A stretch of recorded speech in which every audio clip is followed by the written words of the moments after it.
旅も後半戦。後半の宿はハイアットリージェンシーワイキキの27階オーシャンフロントの部屋にしました。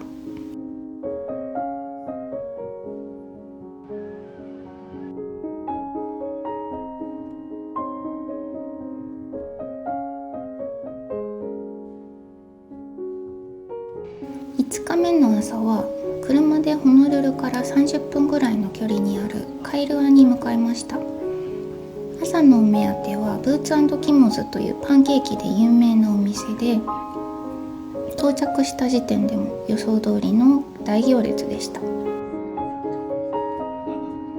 店内に飾られている謎のユニフォームは野球かと思いきやアメフトのユニフォームだそうです。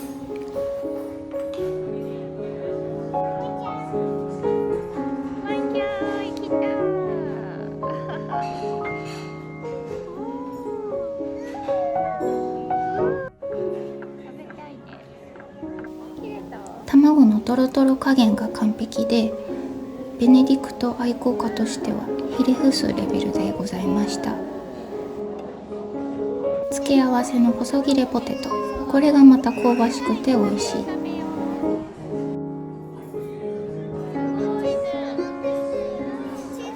ふわふわの生地と濃厚なナッツの香りが絡み合っていて悪魔的でも天国に近い味がしました。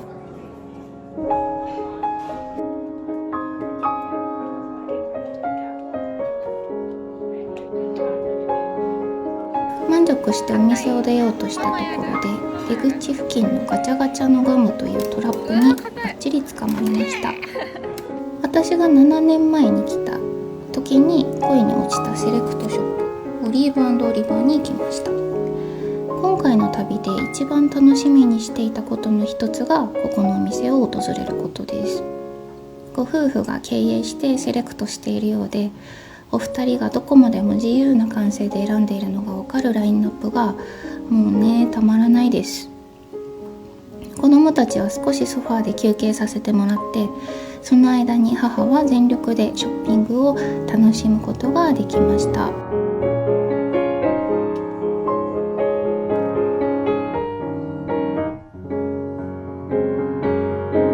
ふと見ると大好きなスウェーデンの画家ヒルマー・フクリントの画集が何気なく置かれていました。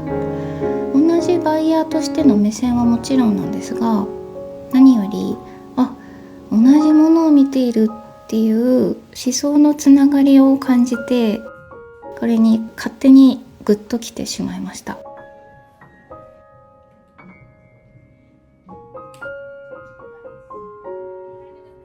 オリーブとオリバーでお店が分かれているんですが、こちらはオリバーで男性向けのアパレルが中心の展開でした。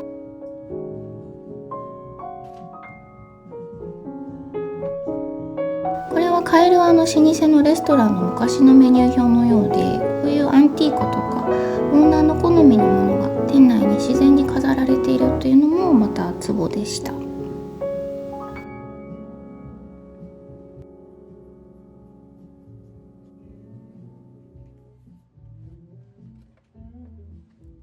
モーニングブリューというカフェでカフェラテを調達しに向かいました。私カフェラテが不足すると魂がスッと抜けていくっていう禁断症状が出るんですけれども、禁断症状を防ぐために調達しに向かいました。サクッといただいて命をつなぎました。そして世界一美しいと言われるカイルアビーチへ。カイルアの街全体がまず美しいにも程があるのですが、ここはね、砂がなんかきな粉みたいにサラッサラで、海はとっても青くて、絹はそんな中でひたすら穴を掘り、謎のね、砂のリビングを建設し続けていました。いつまで遊ぶんだっていうぐらい何時間か延々遊んでたんですが、この時のことを思い出すだけで本当に幸せな気持ち。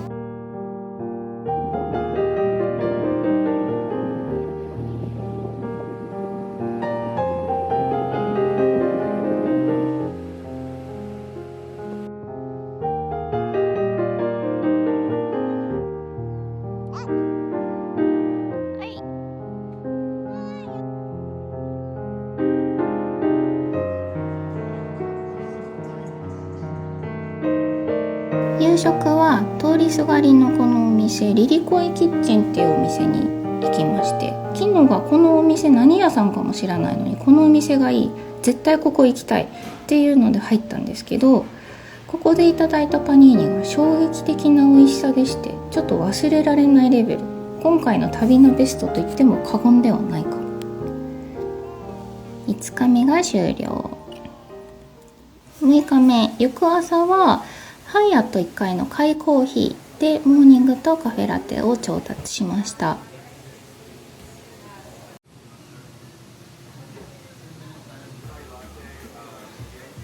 この日はね、ホテル周辺ワイキキビーチ沿いを堪能しようということでのんびり過ごしました。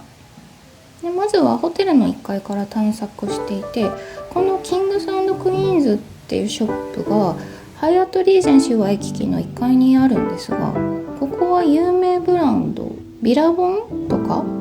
ビラボンしか私は分からなかったんですが、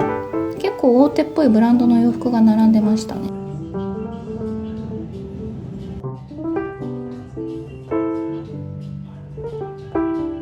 マネキンに飾られていたこのオーバーオールがすごい可愛いなと思って4日間悩んで最終日に買いました。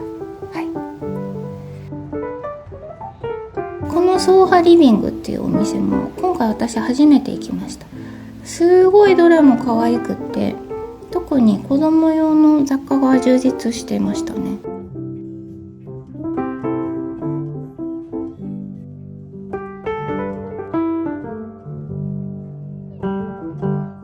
でこれオリジナルなんですかね。子供グッズが本当にとにかく充実していて面白かったです。ここでも結構買ってしまいましたね。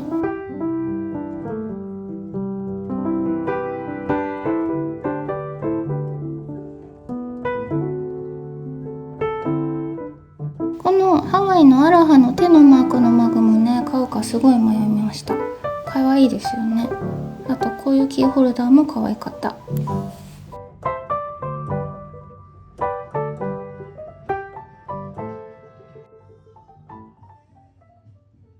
その後、ハワイの歴史ある建築が見てみたくて、ロイヤルハワイアンホテルにも足を運んでみました。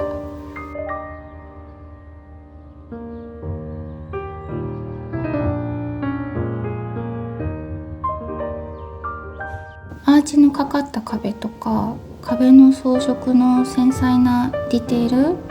で、そこに計算されたように風景の一部としてワイキキビーチが向こう側に見えるっていう、こういう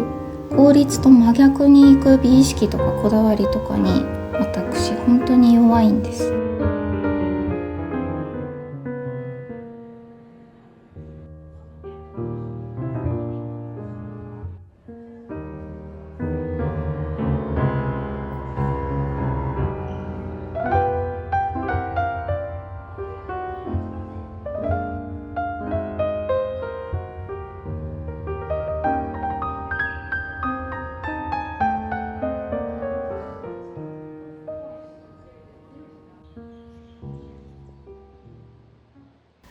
夕方突然、キノがめいちゃんのママが前に作ってくれたフレンチトーストが食べたいで始まって、リリハベーカリーというところに向かいました。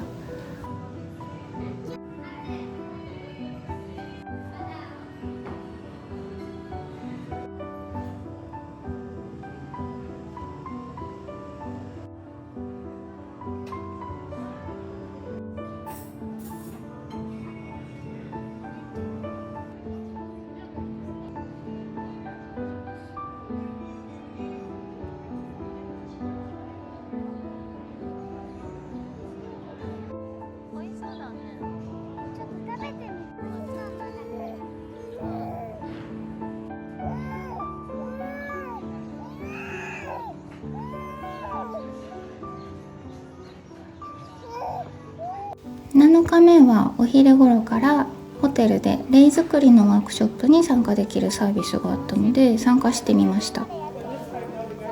ちょっと針とか危なっかしいかなと思ってたんですけど、できましたね。みんなで輪を囲んで作って、周りからワオとかビューティフォーとかプリティーって褒めちぎられて、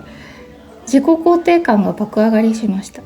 私も気づけば一緒になって周りの皆さんを褒めまくってました。結局こういう人同士の温かい関わりが一番心に残りますね。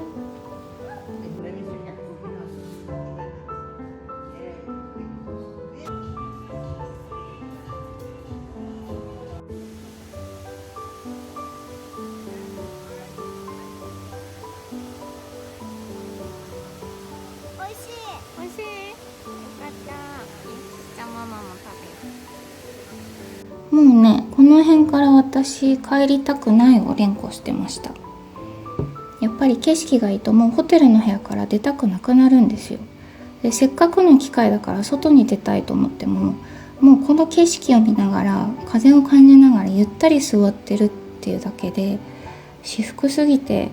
至福なんだけど同時にもうそろそろ帰国の時が近づいてるっていう、その事実が尋常じゃなく辛かったですね。そう、もはや辛い。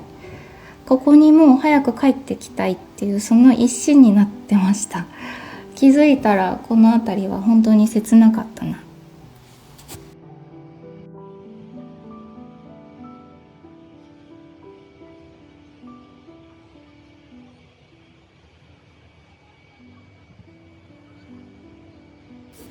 一日過ごせる最後の日は、翌朝はもう本当に朝早く出発しないといけなかったので、この日が実質最終日なんですが、その日はね、ホテルのプールに入ってみました。で幸い昨日と同い年の海外から来た女の子がいたので、一緒に浮き輪でゆらゆら楽しんで、海外のお友達もすごい萌のことを可愛がってくれて、楽しいひとときを過ごしました。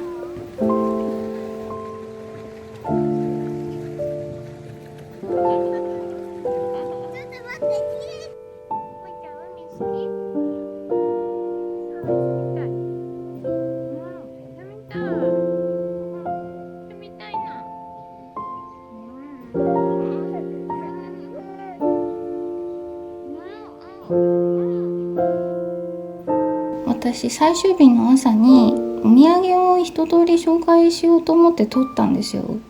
でこうやって喋ったんですが、もうね、音が悪すぎて光も中途半端で、なんか無理してここで撮らなくても家で撮り直そうって思い出したよ。なのでこれはボツです。お土産紹介は次の東京 Vlog の時にそのまま入れちゃおうかなと思ってます。